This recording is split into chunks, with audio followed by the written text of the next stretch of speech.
نہایت ہی واجب الاحترام دوستوں، بزرگوں، عزیزوں، السلام علیکم ورحمۃ اللہ وبرکاتہ۔ اللہ تعالیٰ کا بڑا فضل و کرم ہے کہ اس نے ہمیں اپنے پیارے محبوب جناب محمد مصطفیٰ صلی اللہ علیہ وآلہ وسلم کی امت سے پیدا فرمایا اور پھر ہمیں زندگی میں یہ توفیق عطا فرمائی کہ اپنے محبوب علیہ السلام کے آل بیت اطہار کے فضائل بھی اور ان کے مسائل بھی پڑھنے کی توفیق عطا فرمائی۔ دعا ہے اللہ تبارک و تعالیٰ محمد و آل محمد کی سچی پکی غلامی ہم سب کو نصیب فرمائے۔ حضور نبی کریم علیہ السلام نے آخری خطبے کے اندر جو ارشاد فرمایا، قسمہ اونٹنی پر بیٹھ کر اللہ کے نبی صلی اللہ علیہ وسلم نے فرمایا کہ میں تمہارے پاس دو بڑی بھاری چیزیں چھوڑ کے جا رہا ہوں، ان کا دامن تھام کے رکھنا اور انہیں ضائع نہ کرنا، ان کے خاص خیال رکھنا اور ان کا لحاظ کرنا، ان دو چیزوں کو اپنے سینے کے ساتھ لگائے رکھنا، دل و دماغ کے اندر ان کو جگہ دینا۔ فرمایا دو چیزیں ہیں، اگر تم گمراہی سے بچنا چاہتے ہو، فتنوں پر بڑا زور پڑا ہوا ہے اس وقت، طرح طرح کے فتنے نکل رہے ہیں اور فرقہ واریت اپنے عروج پر ہے۔ حضور نے کہا مجھ سے پہلے یہودیوں کے ہاں 72 فرقے تھے، میرے ہاں 73 ہوں گے، جب جنت میں ایک جائے گا، لیکن دو چیزیں دے کے جا رہا ہوں، جن کے پاس دو چیزیں ہوں گی انشاءاللہ وہ جنتی ہوں گے۔ یا رسول اللہ وہ دو چیزیں کیا ہیں؟ فرمایا انی تارک الثقلین، بہت بھاری ہیں، ثقلین ہیں، کتاب اللہ و عبرتی و آل بیتی۔ فرمایا ایک میرا قرآن ہے جو لایق کتاب ہے اور دوسری میری آل پاک ہے۔ انی تارک الثقلین کتاب اللہ و عبرتی و آل بیتی۔ جس نے صرف قرآن کا دامن پکڑا اور آل بیت کو چھوڑا وہ بھی گمراہ ہے، اور جس نے صرف آل بیت کو پکڑ لیا اور قرآن کو چھوڑ دیا وہ بھی گمراہ ہے۔ فرمایا یہ دونوں نور ہیں اور دونوں اللہ تعالیٰ کی طرف سے ہمیں ملے ہیں، ان کا خاص خیال رکھنا۔ ایک ہاتھ تمہارا دامن قرآن میں ہو، دوسرا ہاتھ دامن آل بیت میں ہو، پھر تمہیں جا کر کے کچھ ملے گا۔ محرم شریف کی آج 1 تاریخ ہے اور جمعۃ المبارک ہے، اور 10 محرم جو قائم ہوا تھا 60 ہجری میں، امام علی مقام امام حسین علیہ السلام نے نانے کے دین کے لیے تو بہت بڑی قربانیاں دی۔ تاریخ اسلام کے اندر اس طرح کا سانحہ نہ پہلے ہوا نہ بعد میں ہوگا، اور نہ اتنی بڑی قربانی دے سکتا ہے۔ اپنی آنکھوں کے سامنے اپنے بچوں کو دین کے لیے ذبح کروایا، جس میں اسے امام حسین کہتے ہیں۔ وہ جو واقعہ پیش ہوا 60 ہجری کو، وہ بھی جمعۃ المبارک کا دن تھا اور 10 محرم تھی۔ آج 1 محرم ہے، 2020 ہے، اور یہ جمعۃ المبارک کا دن آ گیا ہے۔ میں چاہ رہا ہوں کہ امام علی مقام امام حسین علیہ السلام کے جو واقعات و حالات ہیں، ان کو اختصار کے ساتھ قرآن و حدیث کی روشنی میں پیش کیا جائے، تاکہ لوگوں کو صبر آل بیت بھی نظر آئے اور یزیدیوں کا ظلم و ستم بھی ان کو پتہ چلے۔ یہ اس لیے بار بار ہم سناتے ہیں اور بتاتے ہیں، اور اللہ کے نبی کا حکم بھی ہے کہ جس نے ایک دن میری آل بیت کا ذکر کیا یا ان کی محبت میں رہا، حضور فرماتے ہیں 1 سال کی افضل عبادت اس کے نامہ اعمال میں لکھ دی جاتی ہے۔ 1 سال کی افضل عبادت نامہ اعمال میں لکھ دی جاتی ہے۔ تقریر ریکارڈ ہو رہی ہے اور اللہ کے فضل و کرم سے اس وقت یوٹیوب کے اوپر کافی مواد جو ہے اہل بیت طہار کے معاملے میں نے رات کو ریسرچ کی ہے، کافی دیکھا ہے اور دل سے دعا بھی نکلی ہے خورشید صاحب کے لیے کہ اللہ تعالیٰ ان کے مال جان اولاد کے اندر اپنی برکتیں نصیب فرمائے کہ اس شخص نے بڑا کام کیا اور ان لمحوں کو اس نے حاصل کیا اور یوٹیوب کے اوپر اس وقت واقعہ کربلا اگر آپ سننا چاہیں تو آپ کو تفصیل کے ساتھ مل سکتا ہے، آپ دیکھ سکتے ہیں، لیکن ہم پھر بھی اپنی سادہ سمجھتے ہیں اور پڑھ رہے ہیں۔ حسین روح میں روشن ہے زندگی کی طرح، حسین روح میں روشن ہے زندگی کی طرح کہ نام لو تو طبیعت کو چین ملتا ہے۔ یہ فیض ہر کس و ناقص کی دسترست میں کہاں، توجہ کریں بڑے لکھے حضرات، یہ فیض ہر کس و ناقص کی دسترست میں کہاں، یزید پلید دل میں نہ ہو تو حسین ملتا ہے۔ یزید لعین جب انید، یزید لعین انید جب تخت نشین ہوا تو اس نے گورنر مدینہ جو اس کا چچا زاد بھائی ہے ولید بن قتبہ بن ابو سفیان، وہ اس وقت گورنر مدینہ تھا، اس کو اس نے خط لکھا، اس نے کہا میرے والد محترم وفات پا چکے ہیں اور میں تخت نشین ہو گیا، میں تمہیں حکم دیتا ہوں حسین ابن علی علیہ السلام، عبداللہ بن زبیر اور عبداللہ بن عمر، ان تینوں حضرات سے میری بیعت حاصل کرو، ان سے کہو کہ تم میری بیعت کریں، اگر یہ انکار کرے تو ان کے سر اتار کر اس خط کے ساتھ واپس کر دیے جائیں۔ البدایہ والنہایہ کتاب کا حوالہ میں نے دے دیا ہے، تاریخ کی متبرک کتب میں سے واقعہ کربلا پیش کر رہے ہیں جس کو اپنے بگانے سارے مانتے ہیں اور سمجھتے ہیں۔ سیدھا سیدھا اس نے امام علی مقام کے قتل کا اعلان کیا، اور بڑے دکھ کی بات ہوتی ہے کچھ مولوی آج 14 صدیوں کے بعد کہہ رہے ہیں کہ یزید کو کچھ نہ کہو، اس نے کچھ نہیں کیا، کچھ خدا کا خوف کرو، جس نبی کا کلمہ پڑھتے ہو اس نبی کو اتنی اذیت نہ دو۔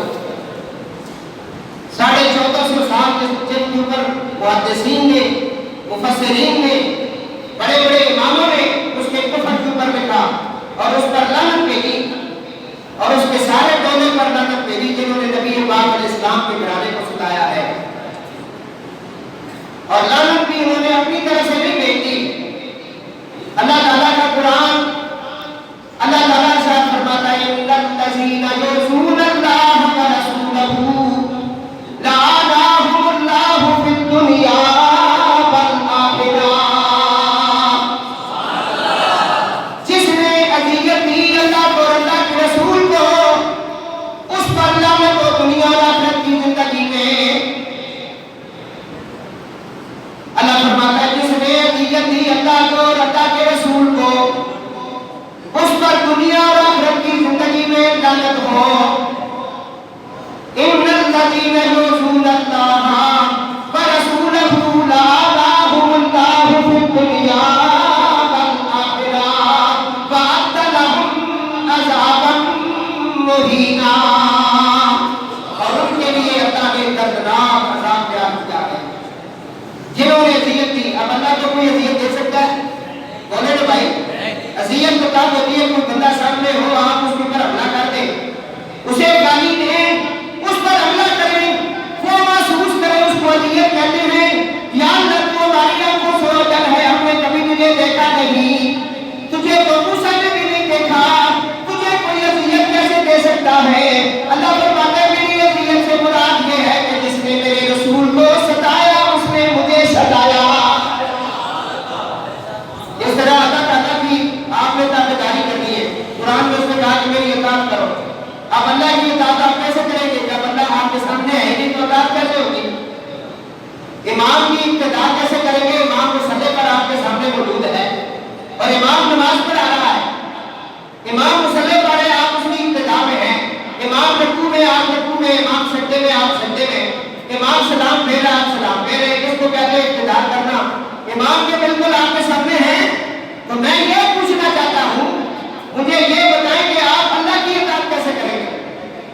اللہ تعالیٰ کی بارگاہ میں عرض کیا، یا اللہ تیری اطاعت کرنا چاہتے ہیں، تیری فرما برداری کرنا چاہتے ہیں. اللہ تعالیٰ نے فرمایا وَمَن يُطِعِ الرَّسُولَ فَقَدْ أَطَاعَ اللَّهَ، جس نے میرے رسول کی اطاعت کی گویا اس نے میری اطاعت کی ہے. خدا کا یہی ہے در، نہیں اور کوئی مفر مگر، جو وہاں سے ہو یہی آگے ہو، جو یہاں نہیں تو وہاں نہیں.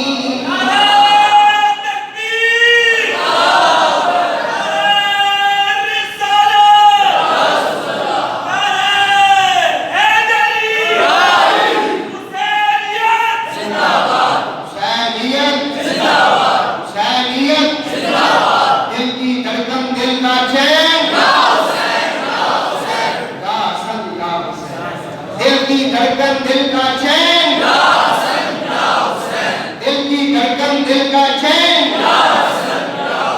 جب تک آپ نے کربلا سے سننا یہ نعرہ نہ بھولنا، یہ ذہن میں رکھ لیں. طبیعت آپ کی بھی ٹھیک ہوگی، ہماری بھی ٹھیک ہو جائے گی. عرض کرنا کہ جنہوں نے اذیت دی اللہ کو، اللہ کے رسول کو، وہ جانتی ہے. اب رسول پاک صلی اللہ علیہ وسلم کی اذیت جو ہے وہ اللہ کی اذیت ہے.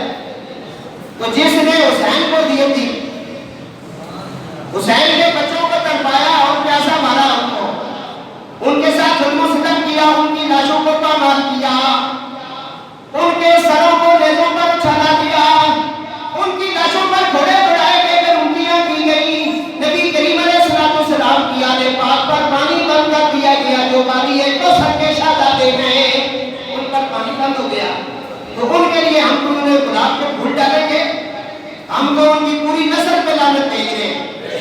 جتنے بھی یزید کے ساتھ میدان کربلا میں آئے ان تمام کوفیوں شامیوں پر لعنت ہو، اور جتنے اس کے ہیں چہتے اور آج تک اس کے جتنے چہتے ہیں ان سب پر لعنت ہو. ان الذین یؤذون اللہ ورسولہ لعنہم اللہ فی الدنیا والآخرہ وأعد لهم عذابا مہینا. تو دوستو، یزید لعین جب تک نشین ہوا تو اس نے ولید بن عتبہ بن ابو سفیان کو حکم نامہ جاری کیا. اس نے کہا کہ حضرات سے میری بیعت دے دیجیے. حضرت عثمان غنی رضی اللہ تعالیٰ عنہ کے پوتے کو ولید بن عتبہ نے حکم نامہ دیا اور کہا کہ جاؤ مسجد نبوی میں، امام حسین علیہ السلام مسجد میں ہوں گے، انہیں یہ کہو کہ تمہیں امیر بلاتا ہے، اور عبداللہ بن زبیر ملے تو ان کو بھی کہنا امیر بلاتا ہے.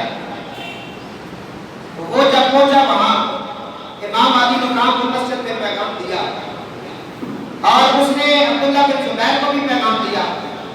امام عالی مقام نے عبداللہ بن زبیر سے کہا کہ لگتا ایسا ہے یزید کے والد محترم فوت ہو چکے ہیں، اس لیے اس نے ہمیں بلایا ہے. جو بات ہے بہرحال انہوں نے کہا کہ ہم رات کو آئیں گے. رات کو حضرت امام حسین علیہ السلام خود اور اپنے کچھ ساتھیوں کو اور اپنے جان نثاروں کو اور حضرت غازی عباس رفتردار کو ساتھ لے کر وہاں پہنچے. اس کے دارالعمارت جو ہے، اس کا دارالخلافہ جو ہے، وہاں پہنچے. آپ نے اپنے حضرات سے کہا کہ تم باہر بیٹھ جاؤ، میں اندر جا کر ولید سے ملتا ہوں. اگر کوئی گڑبڑ ہوئی تو کوئی آواز شور شرابہ ہوا تو تم اندر آ جانا. امام علی مقام امام حسین اندر گئے. آپ نے اندر ایک عجیب منظر دیکھا. وہاں دشمن آل بیت، یہ بھی یزید کا جو ہے چچا زاد لگتا ہے. پوری تاریخ اسلام میں جتنی لعنت کس پہ پڑ رہی ہے کسی پہ بھی نہیں پڑی. بہت ہی گندا انسان جس کے بارے میں اللہ کے نبی کی حدیث موجود ہے. جب یہ پیدا ہوا اس کے گھر والوں نے کہا کہ مرمان پیدا ہو گیا ہے، تو آپ کوئی چیز چھپا کر کے ہمیں دے تاکہ ہم ٹھنڈی اس کو ڈالیں. حضور کی حدیث ہے، نبی پاک علیہ السلام نے فرمایا یہ گرکٹ کا بچہ ہے، گرکٹ کا. یہ وہ کرلا ہے جو رنگ بدلتا رہتا ہے. اس کے باپ پر بھی حضور نے طاقت بھیجی اور اس کو لا کر بدل حضور نے کیا. حدیثوں کے اندر یہ موجود ہے. وہ وہاں بیٹھا ہوا تھا. یہ بھی گورنر تھا یزید کا، اس کا نام ہے مروان بن حکم، اور اسی نے امام حضرت عثمان غنی رضی اللہ تعالیٰ عنہ کو شہید کرانے والوں میں سے ایک تھا۔ اب سمجھ آئیے، اور ان کا داماد بھی ہے رشتے میں۔ اس کی بڑی چالاکیاں دین اسلام میں اس وقت تک جو مسلمان اکٹھے ہو کر نہیں بیٹھ سکتے، ایک سارے کا کرا دھرا اور ساری فرقہ واریت میں لانے والا یہ مروان بن حکم داؤدی تھا۔ تھوڑا سا تعارف بھی آج ہو گیا، یہ لوگوں کو پتہ تو چلے۔ یہ اندر بیٹھا ہوا تھا اس کے پاس، کیونکہ رشتہ دار تھا اس کا۔ اس نے کہا حسین آ گیا ہے، حسین اگر بیعت کر دے تو ٹھیک ہے، ورنہ حسین کو کمرے کے اندر ہی قتل کر دو۔ اس وقت امام علی مقام امام حسین نے جب اس کی گفتگو سنی، آپ جلال میں آ گئے۔ آپ نے فرمایا او زرقہ کے بیٹے، تاریخ اسلام پڑھے، کیونکہ میں ہوں سید، میرے یہ گھر کا مسئلہ ہے، میں نے اسے جتنی دلچسپی سے پڑھا ہے گھاٹی کیوں پڑھے گا۔ امام علی مقام نے اس کو جو الفاظ ارشاد فرمائے، تاریخ کی تمام کتب کے اندر یہ موجود ہے، جس نے واقعہ کربلا صحیح لکھا ہے ان سے پوچھے۔ جب اس نے امام باپ کی گستاخی کی، فرمایا وہ زرقہ کے بیٹے، زرقہ کا معنی فحش عورت، گندی عورت کے بیٹے، تو حسین پر حملہ کروائے گا۔ ولید کو آپ نے کہا کہ تو نے کیوں بلایا ہے؟ اس نے کہا جی یزید کے والد فوت ہو چکے، تو ان کا بیٹا جو یزید ہے وہ تخت نشین ہو گیا، اور اس نے حکم دیا ہے کہ آپ اس کی بیعت کریں۔ امام باپ نے فرمایا میں چھپ کے بیعت کرنے والا نہیں، میں کمرے میں چھپ کے بیعت کر لوں اور پھر میں اس شخص کی بیعت کر لوں جو زانی بھی ہے، نکاح پر نکاح بھی کرتا ہے، اور جس کے ہاں وہ رشتے جن کے بارے میں اللہ بیان فرماتا ہے کہ یہ رشتے تمہارے اوپر حرام ہو چکے ہیں، وہ سدیلی ماں کے ساتھ اور ٹکڑیوں اور خاناؤں کے ساتھ نکاح کرنے کو جائز کرتا ہے۔ اس بددیانت اور اس گندے شخص کے ہاتھ میں حسین ہاتھ دے گا، تجھے شرم نہیں آتی اور تجھے یہ پتہ نہیں کہ یہ ہاتھ کس کا ہاتھ ہے؟ فرمایا یہ اس کا ہاتھ ہے جس کے ہاتھ کو کئی بار دین مرتضیٰ نے چوما ہے، یہ وہ ہاتھ ہے جس کو کئی بار سیدہ کائنات فاطمہ الزہرا سلام اللہ علیہا نے چوما، یہ وہ ہاتھ ہے جس کو نبیوں کے امام امام الانبیاء نے چوما۔ میں تجھے پتہ نہیں میں کون ہوں؟ اب یہ جو تھا نا ولید، یہ تھوڑی بہت ادب احترام کرنے والا تھا۔ اس نے کہا امام حسین جس طرح آپ کا حکم ہے، آپ نے فرمایا ہم چھپ کے بیعت نہیں کرتے، لوگوں کے سامنے اس کے بارے میں بتائیں گے، پھر اس کے بعد بھی میرے ساتھ بات ہوگی۔ اس نے اجازت دے دی، امام پاک واپس آیا اور آپ نے دیکھا حالات خراب ہونا شروع ہو گئے۔ یزید لعین کے جو چاہنے والے تھے یہ مروان وغیرہ، انہوں نے اس کو لکھا کہ امام حسین میری بیعت سے انکار کر رہے ہیں، اور یہ حالات دن بہ دن خراب ہوتے چلے گئے۔ اب مدینہ پاک امام حسین کا وہ آبائی علاقہ ہے، آپ کی پیدائش مدینے کی ہے، انہی گلیوں میں آپ کھیلا کودا کرتے تھے، اور وہی مدینہ جس پہ عرش اعلیٰ بھی رقص کرتا ہے، وہ مدینہ جس میں مسکن رسول ہے، وہ مدینہ جس میں نبی پاک علیہ السلام اس وقت سکونت پذیر ہیں، وہ جگہ جس جگہ نبی پاک علیہ السلام کا منبر اور آپ کا روضہ پاک ہے، نبی پاک فرماتے ہیں ماں بین بیتی و منبری روضۃ من ریاض الجنہ، وہ جو ریاض الجنہ کی جگہ ہے یہ جنت کا ٹکڑا ہے، اگر کسی نے دیکھنا تو دیکھ لے۔ اب وہ مدینہ 15 دن اگر کوئی عاشق وہاں رہے نا تو وہ جب جدا ہوتا ہے تو اس کی حالت دیکھنے والی ہوتی ہے، اور وہ تڑپ تڑپ کر رو کر کہتا ہے اکھیاں مدینے میں چھڑا کے جاتی، روتا ہے چلاتا ہے۔ یہ عام ایک بندے کی بات کر رہا ہوں، اور جو خود وادی مدینہ ہو، مسند رسول کا وارث ہو، مصلی رسول کا وارث ہو، نبی پاک علیہ السلام کا شہزادہ ہو، انہوں نے جب مدینہ چھوڑا ہوگا تو ان پر کیا گزری ہوگی۔ امام علی مقام اپنے گھر آئے، عزیز و اقارب کو بلایا، مشورہ کیا، سارا بتایا کہ یزید اب ہمیں جان نہیں رہنے دیتا، اور میں نہیں چاہتا کہ میرے نانا جان کے مدینے کی گلیاں خون سے رنگین ہو جائیں اور یہاں خون کی ندیاں بہائی جائیں، میں نہ کی بے رخی نہیں کرنا چاہتا، میں نہیں چاہتا کہ میرے نانا جان کے مدینہ پاک کے اندر کوئی اس طرح کی قتل و غارت ہو۔ انہوں نے کہا حضور پھر آپ کا کیا ارادہ ہے؟ فرمایا میں اس شہر میں جانا چاہتا ہوں جس کے بارے میں فرمایا من دخلہ کان آمنا، کہ اس میں جو داخل ہوگا اس کو امن ملے گا، اور وہ ایک ہی شہر ہے، اسے بیت اللہ شریف کہتے ہیں۔ میں اس شہر میں جانا چاہتا ہوں جہاں میرے نانا جان نے جب فتح مکہ کیا تو بڑے بڑے گستاخوں کو اور بڑے بڑے ظالموں کو اور بڑے بڑے اپنے دشمنوں کو آپ نے معاف کر دیا، اور کہا کہ جو بھی حرم میں آ جائے گا اللہ اس کی گردن نہیں ماری جائے گی۔ میں اس شہر میں جانا چاہتا ہوں۔ اب مختصر امام علی مقام آخری سلام کرنے کے لیے نانا جان کے حضور حاضر ہوئے۔ حضور نبی کریم علیہ السلام کی بارگاہ پاک میں امام علی مقام جب پہنچے تو آپ نے سر جھکا کر کہا صلاۃ والسلام علیک یا جدی، اے میری جد تیرے اوپر صلاۃ و سلام ہو۔ نانا جان اٹھ کے دیکھو کون آیا ہے، نانا دیکھو آپ کے دربار پر اس وقت وہ حسین آیا ہے جس کو سونگھ کر آپ کہا کرتے تھے کہ مجھے جنت کے پھولوں کی خوشبو آتی ہے۔ فرمایا نانا جان اس وقت آپ کے دربار پر سوائے میرے پوری دنیا میں اور کوئی نواسہ رسول نہیں، وہ حسین آیا ہے۔ نانا جان جس کے لیے آپ نے سجدوں کو لمبا کیا، جس کے لیے آپ نے خطبوں کو چھوڑ دیا، جن نوجوانوں کے بارے میں آپ نے نام کرتے ہوئے فرماتے تھے الحسن والحسین سیدا شباب اہل الجنہ،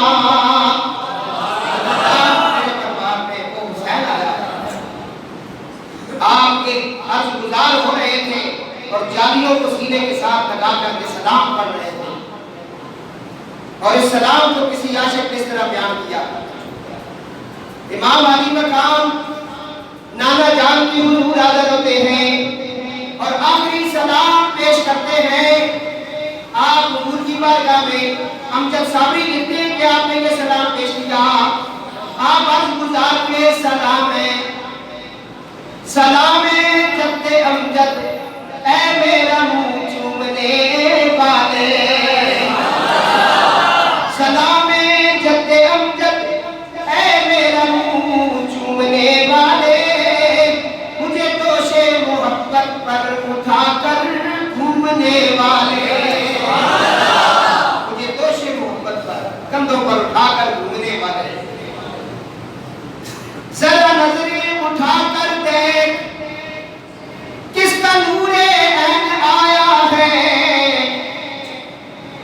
ذرا نظریں اٹھا کر دیکھ کس کا نور عین آیا ہے، اٹھ اے نانا تیرے در پر تیرا اپنا حسین آیا ہے، اٹھ اے نانا تیرے در پر تیرا اپنا حسین آیا ہے، میری منزل کٹھن ہے اور مسافر بے روا ہوں میں، درود پاک پڑھیں کا واضح میری منزل کٹھن ہے اور مسافر بے روا ہوں میں، مدد اے راہبر کامل کہ تنہا رہ گیا ہوں میں، تیرے قدموں سے دنیا اب مجھے دور کرتی ہے، کسی فاجر کی بیعت پر مجبور کرتی ہے، ستم ہے مجھ کو سچی بات بھی کہنے نہیں دیتے، جو چپ رہتا ہوں نانا چپ نہیں رہنے دیتے، دعا کیجئے مالک ہم کو صبر و استقامت دے، حسن کی پرتگاری اور حیدر کی شجاعت دے۔ امام علی مقام عرض گزار ہو رہے ہیں اور عرض کرتے ہیں رہے آباد اے نانا تیرا یہ میخانہ، رہے آباد اے نانا تیرا یہ میخانہ، دعائیں آج دیتا جا رہا ہے ایک مستانہ، یہ کہہ کر سوئے مکہ چل دیا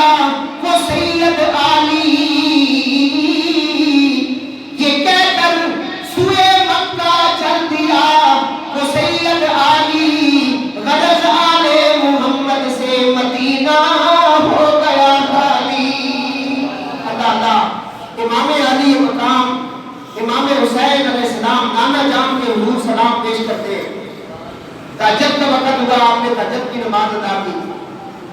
نماز پڑھتے ہوئے آپ جب فارغ ہوئے نماز سے اتحیات کی سنت میں بیٹھے ہیں, نیند نے غلبہ کیا اور نیند آ گئی. آنکھ لگی تو کیا دیکھا؟ آپ فرماتے ہیں میں نے آنکھ جب لگی تو خواب کے عالم میں اپنے آپ کو بچپن کی حالت میں پایا کہ جس طرح بچپن کی حالت میں نانا جان مجھے آغوش میں لے لیتے تھے, ابھی بھی لے لیا. نانا جان کبھی پیشانی کو چومتے ہیں, کبھی گلے کو چومتے ہیں, کبھی سینے پر بوسے دیتے ہیں, کہتے ہیں بیٹا تیرے ساتھ جو کچھ ہو رہا ہے میں دیکھ رہا ہوں بیٹا. بیٹا جو تیرے مقابلے میں آئے گا ان سب کے لیے میری شفاعت نہیں ہوگی, اور جو آج تیرے ساتھ چلے گا تیرا عبدار بن جائے گا بیٹا میں صرف اسی کی شفاعت کروں گا. حضور نے آغوش میں دے دیا اور امام علی مقام کے لیے حضور دعا فرمانے فرمایا اللہم آتِ الحسین صبرا و اجرا. امام علی مقام فرماتے ہیں اس کے بعد آپ اٹھے اور اپنی خواب آپ نے بیان فرمائی. آپ کے ساتھ آپ کی بہن ثانی ازارہ حضرت زینب سلام اللہ علیہا وہ آپ کے ساتھ موجود تھی. آپ کے خاندان کے افراد موجود تھے, آپ کی بیویاں تھیں, آپ کے بچے تھے. آخری سلام ہوتا ہے اور اس کے بعد آپ اپنی والدہ پاک حضرت سیدہ کائنات فاطمہ الزہرا سلام اللہ علیہا جو حضور کی لگتے جگہ ہے ان کے دربار پر ان کی قربت پر آپ نے حاضری دی. وہاں آپ کو غش پڑا, آپ گر گئے, ماں ماں ہوتی ہے اور قبر زہرا سے آواز آئی بیٹا کام نہ کر, جب تو میدان کربلا سے گھوڑے سے گر رہا ہوگا تو نیچے تیری ماں کی گود ہوگی.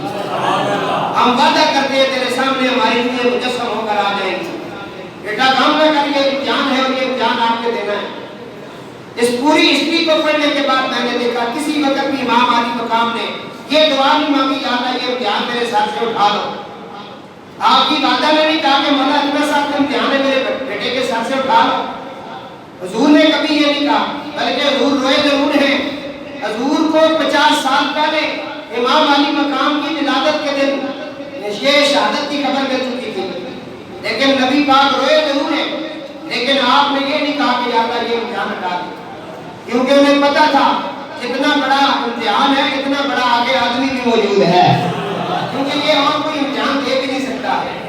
کیونکہ جب حضرت ابراہیم علیہ السلام بیٹا دینے لگے تھے تو اس وقت آنکھوں پہ پٹی باندھ دی تھی اور اللہ فرماتا ہے وَفَدَيْنَاهُ بِذِبْحٍ عَظِيمٍ, ہم نے ان کے بدلے میں بڑا فدیہ دے دیا, عظیم فدیہ دیا ہم نے, عظیم فدیہ. اب پیغمبر کا فدیہ جو ہے وہ دمبا تو نہیں ہو سکتا, پیغمبر بڑا ہے اور قرآن بھی کہہ رہا ہے عظیم فدیہ دیا. وہ عظیم فدیہ کیا تھا؟ فرمایا اصل میں آپ ابراہیم نے دیکھا تھا, پورا حسین نے کیا تھا. کلندر لاہوری فرماتے ہیں غریب و سادہ ادھر کی ہے داستان حرم, نہایت اس کی حسین ابتدا اسماعیل. آپ فرماتے ہیں میں تو اس حسین کی بات کرتا ہوں, اللہ اللہ بائے بسم اللہ پدر, جس کا باپ بسم اللہ کی بات کا نکتا ہے. یا علامہ اقبال فرما رہے واقعہ کربلا اگر سننا سمجھنا کلندر سے سنو سمجھنا, اور بھی نہیں سمجھائیں گے تمہیں, ایک چکر میں ڈالے رکھتے ہیں. ان کے پاس وہ پیمانہ ہے جس کے ساتھ یہ ناپنا تولنا شروع کر دیتے ہیں, لانے کا مقام اتنا, لانے کا اتنا, تو ماسٹر لگا ہوا ہے, انہوں نے تجھے پیمانہ دے کے بھیجا ہے, کس کا مقام کیا ہے, تو کیا ہے, تو اپنی خیر بنا اور اپنی ماں کی خیر بنا, تجھے کیا پتہ ہے امام کا کیا مقام ہے. اللہ کے رسول ممبر پہ کھڑے گئے ہو کے کہہ رہے حسین مجھ سے, میں حسین سے ہوں. ظالم یہ سمجھ نہیں آئی, امام علی مقام امام حسین علیہ السلام ہے. تو میرے دوستو کلندر لاہوری کہتے ہیں میں اس حسین کی بات کرتا ہوں جس کا باپ بسم اللہ کی با کا نقطہ ہے. شاہ جی سن رہے, اللہ اللہ بائے بسم اللہ پدر, پدر باپ کو کہتے ہیں فارسی میں. حضرت علامہ اقبال قادری رحمۃ اللہ تعالیٰ علیہ نظریہ پاکستان پیش کرنے والی شخصیت فرماتے ہیں میں اس حسین کی بات کرتا ہوں جس کا باپ بسم اللہ کی با کا نقطہ ہے. حدیث سنا دیتا ہوں, یہ رہا آپ ذرا رونے میں پڑھ گئے.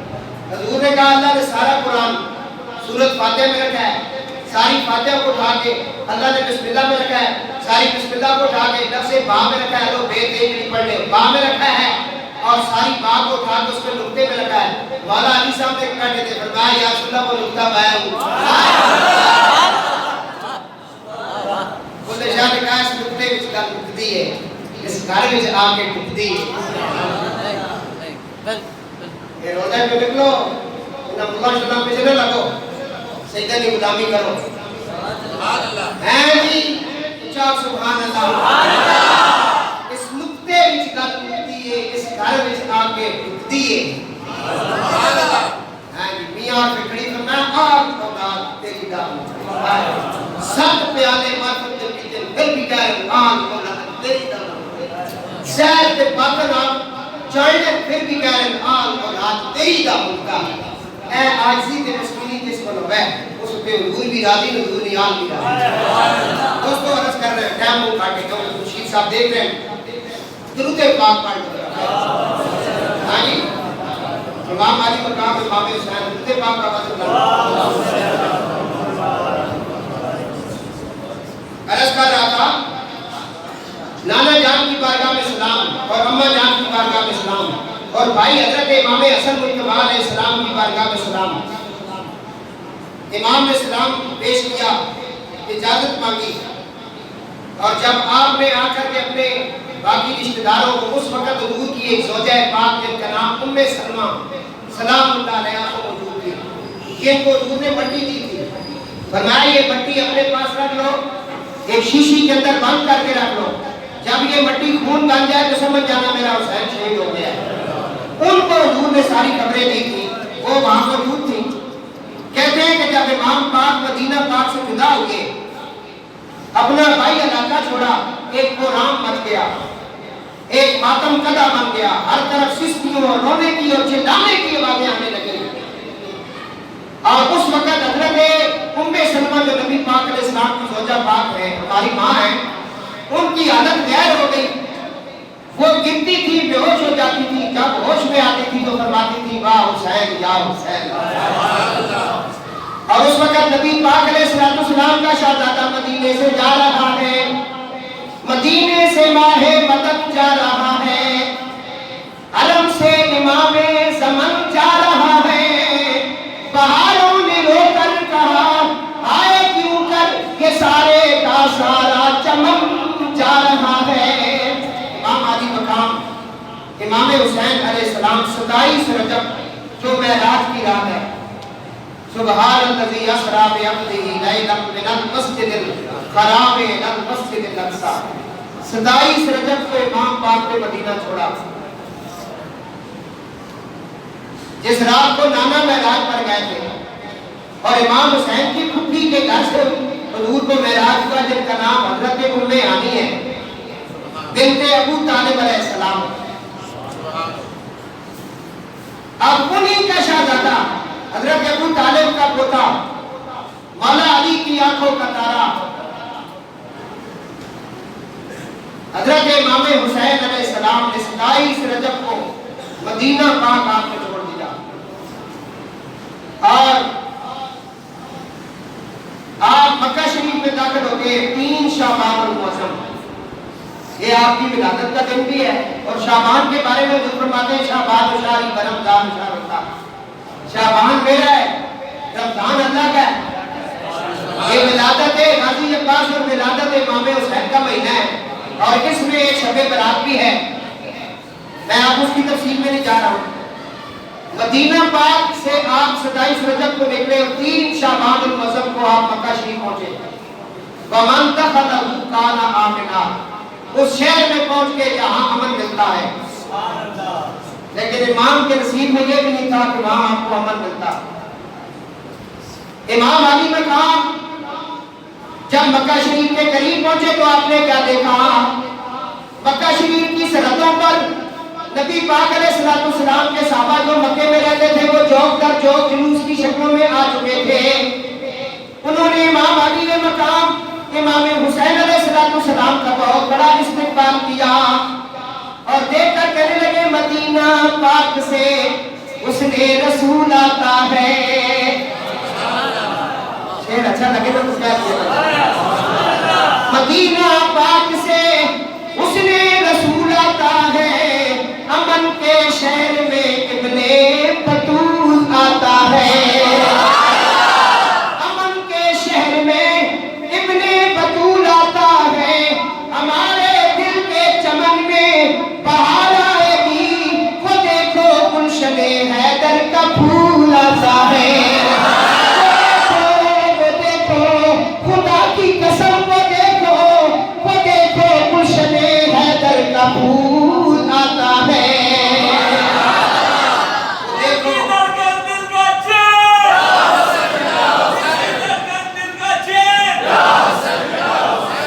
آپ جب مدینہ پاک پہنچے، ادھر کوفے میں اطلاع پہنچے، انہیں پتہ چل گیا کہ امام علی مقام نے یزید کی بیعت سے انکار کر دیا اور وہ مکہ شریف آ چکے ہیں، اور مکہ کے لوگوں نے ان کا پرتپاک طریقے کے ساتھ استقبال کیا، اور وہ آپ کی بیعت بھی کر رہے ہیں کیونکہ آپ جانشین رسول ہیں، وارث رسول ہیں، ابن رسول ہیں۔ تو کوفیوں نے کہا کہ انہوں نے ایک میٹنگ طلب کی، مختار سقفی اور ان کے ساتھیوں نے میٹنگ طلب کی، انہوں نے کہا کہ ہم سارے ان کے باپ مولا علی کے شیعہ ہیں، ہم ان کے شیعہ ہیں، تو آج ایسے کیوں نہ ہو کہ ہم سارے ان کی بیعت کر لیں اور ان کے جو دشمن ہیں ان کو ہم جو ہے کچل ڈالیں۔ وہاں یہ میٹنگ جو ہے اس کے مقاصد بیان ہوئی، اور اس کے بعد امام علی مقام پر خط لکھے گئے، ایک قاصد آیا، پھر دوسرا آیا، پھر تیسرا آیا، بڑی تفصیل کے ساتھ یہ خط بھی، بندے کا نام بھی، تاریخ کی کتب میں وہ خط بھی، ہر چیز موجود ہے۔ لوگ کہتے ہیں نا واقعہ کربلا کیا ہے، واقعہ کربلا میں پیش کر رہا ہوں، ریکارڈنگ ہو رہی ہے۔ کل ہی مجھے ایک دوست نے کہا کہ میری بحث کو پاس آئے ایسے بندے کے ساتھ ہوتی ہوں، کہتا ہے کہ واقعہ کربلا ہوئی کوئی نہیں، کہتا ہے یزید نے تو یہ کچھ نہیں، ایسے ایسے نسلی خارجی اور گندے لوگ پیدا ہو چکے ہیں، اسی نے سیدھا انکار کر رہے ہیں، یہ تو خدا کی قسم ہے، اگر ان کی مرضی ہوتی تو یہ قرآن کو بھی چینج کر لیتے، لیکن اللہ فرماتا ہے ذالک الکتاب لا ریب فیہ ہے۔ ورنہ انہوں نے ظلم حدیثوں کے اندر انہوں نے کیا کیا، کتنی حدیثیں پامال کر دیں، کیا کچھ انہوں نے نہیں کیا دین کے ساتھ۔ یہ جو بغاوت کرتے ہیں، یہ جو باغی ہیں، اور یہ جتنے بھی منافق ہیں، ان کی شروع سے یہ چال ہے، اس طرح کے واقعات حالات پیش کرتے ہیں۔ تو دوستوں پیش کر رہا ہوں آپ کو بہت سارے خطوط ملے جن کی تعداد علماء نے لکھی 1200 خطوط، ایک دو خطوط نہیں، 1200 قاصد آئے، کیونکہ اس وقت قاصد آتے تھے خط دینے کے لیے، اور انہوں نے خطوں میں ایک ہی مضمون تھا کہ یا حسین ابن علی اس وقت تیرے سوا نواسہ رسول کوئی نہیں، تیرے سوا ابن رسول کوئی نہیں، تو ہی جانشین رسول ہے، ہماری جان اس یزید پلید سے بچاؤ۔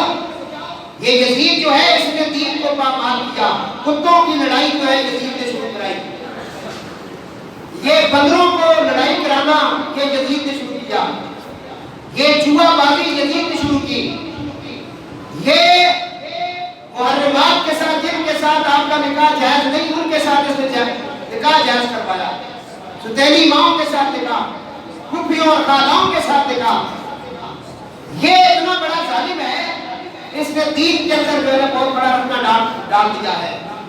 تو آپ اس وقت اس نبی کی اولاد سے ہیں جو جنہوں نے یہ دین متعارف کروایا ہے، تو آپ بھی آ کر کے اس کے مقابلے میں کھڑے ہوں، ہم آپ کی بیعت کریں گے، ہم آپ کے باپ کے بھی غلام ہیں، آپ کے بھی غلام ہیں۔ 1200 خطوط لکھنے کے بعد امام علی مقام نے اپنے بھائی حضرت مسلم بن عقیل جو حضرت عقیل کے بیٹے ہیں، حضرت عقیل مولا علی کے بڑے بھائی ہیں، حضرت مسلم بن عقیل کو آپ نے بھیجا، فرمایا مسلم تو میرا قاصد بن کر میری طرف سے تو پہلے کوفے میں چلا جا اور کوفیوں کے حالات دیکھ کر کے مجھے دیکھیے کیسے لوگ ہیں، جب تو تسلی بخش مجھے کچھ وہاں سے لکھے گا تو پھر میں ادھر سے سفر کروں گا۔ حضرت مسلم بن عقیل یہ حضرت عقیل کے بیٹے ہیں، مولا علی کے بڑے بھائی کے بیٹے ہیں، یہ چچیر بھی لگتے ہیں حضرت امام حسین کے اور یہ بینوئی بھی لگتے ہیں امام حسین کے۔ ان کے نکاح میں حضرت غازی عباس نمبردار جو ام بنین سے ہیں، ان کی سکی بیٹی جو ہے وہ حضرت مسلم بن عقیل کی بیوی تھی، اور جو ان کے دو بچے ابراہیم اور محمد شہید ہوئے ہیں میدان کربلا میں کوفہ کے اندر، وہ حضرت غازی عباس کے سگے بھانجے لگتے ہیں، امام حسین کے بھانجے ہیں وہ۔ یہ جنگ کرنے نہیں کہتے، اگر جنگ کرنے جاتے تو بچوں کو کیوں ساتھ دے کر جاتے؟ جنگ کا تو معاملہ ہی کوئی نہیں تھا، امام حسین جنگ کے ارادے سے نکلی ہی نہیں ہے۔ امام کو تو خط لکھ لکھ کر ان منافقوں نے بلایا، کوفی لا یوفی، یہ بڑے منافق ہیں، دھوکے کے ساتھ بلایا، جن کو دھوکے سے کوفے بلایا گیا، جن کو بیٹھے بٹھائے ستایا گیا، جن کے بچوں کو پیاسا بلایا گیا، جن کی گردن پہ خنجر چلایا گیا، اس حسین ابن علی پہ لاکھوں سلام۔ دوستو عرض کر رہا ہوں، حضرت مسلم بن عقیل کو جب حکم نامہ جاری ہوا، امام کا حکم ہے بھائی، مسلم بن عقیل رو پڑے۔ آپ کے اصحاب نے کہا مسلم موت سے ڈرتے ہو؟ فرمایا نہیں، میری جتنی زندگی مدینے میں گزری ہے ایک لمحہ بھی میں حسین سے دور نہیں ہوا، میں مرید ہوں حسین کا، یہ میرے مرشد ہیں، اور بس میں اٹھتے بیٹھتے جدھر دیکھتا ہوں مجھے حسین نظر آتے ہیں، آج یہ مجھے بہت دور بھیج رہے ہیں، میں رو اس لیے رہا ہوں کہ شاید یہ میری زندگی کی آخری ملاقات ہے، پتہ نہیں اس کے بعد میں اپنے مرشد کو ملوں گا یا نہیں ملوں گا۔ مسلم بن عقیل نے وہاں اجازت طلب کی، کہنے لگے امام ایک کرم اور کرے، مجھے مدینے پھر جانے کی اجازت دے۔ امام پاک نے فرمایا ٹھیک ہے، نانا جان کی بارگاہ میں سلام کروں گا، میرے 2 بچے مدینے میں، ان کو ساتھ دے کے جاؤں گا۔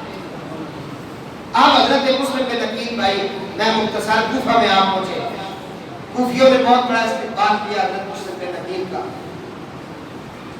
اور آپ ابن سوجا کے ہاں آپ نے قیام کیا، 12,000 کوفیوں نے پہلے دن آپ کے ہاتھ پر بیعت کی۔ درود پاک پڑھ کہ حضرت مسلم بن عقیل ابن سوجا کے ہاں آپ نے قیام فرمایا، پہلے دن 12,000 کوفیوں نے آپ کی بیعت کی، اور دوسرے دن 15,000 کوفیوں نے، تیسرے دن 18,000 کوفیوں نے آپ کی بیعت کی، اور چوتھے دن 40,000 تک کوفی امام حسین کی بیعت انہوں نے آپ کے ہاتھ پر کر دی، 40,000 کوفی۔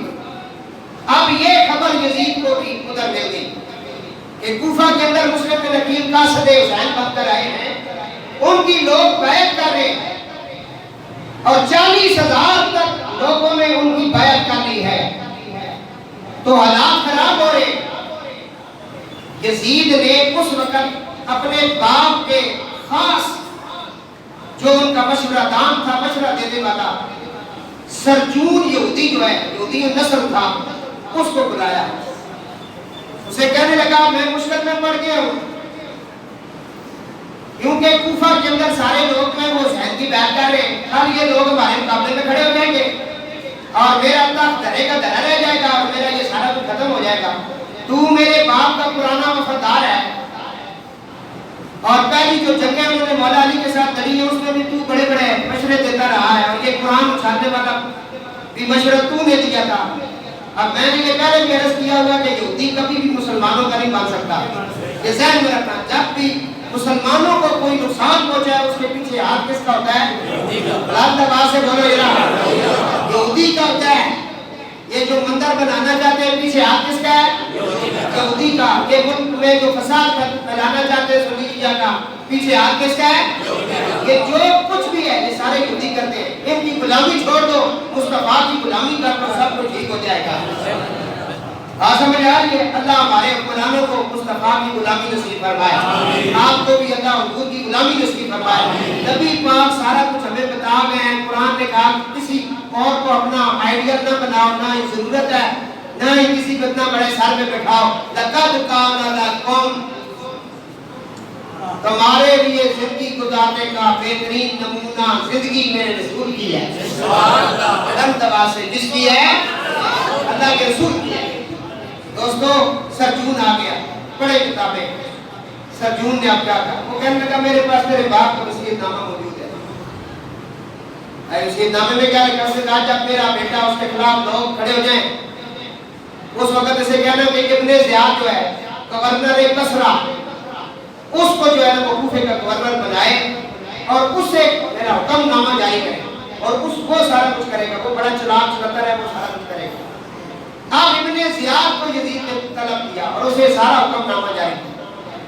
اس نے کہا جاؤ کوفہ کے اندر کوفیوں کو ڈراؤ دھمکاؤ، باز آ جائے تو ٹھیک ہے، ورنہ ان کی لاشوں کو راتوں رات ان کے گھروں کے اندر جلا دو، زندہ جلاؤ ان لوگوں کو۔ اور حسین کی جو بیعت کرے اسے چھوڑو نہیں، اسے مار دو، اس کے بچوں کو بھی جلا دو، اور حسین کو میری بیعت پر مجبور کرو، مان جائے تو ٹھیک ہے، ورنہ اس کا سر میری بارگاہ میں لے آؤ۔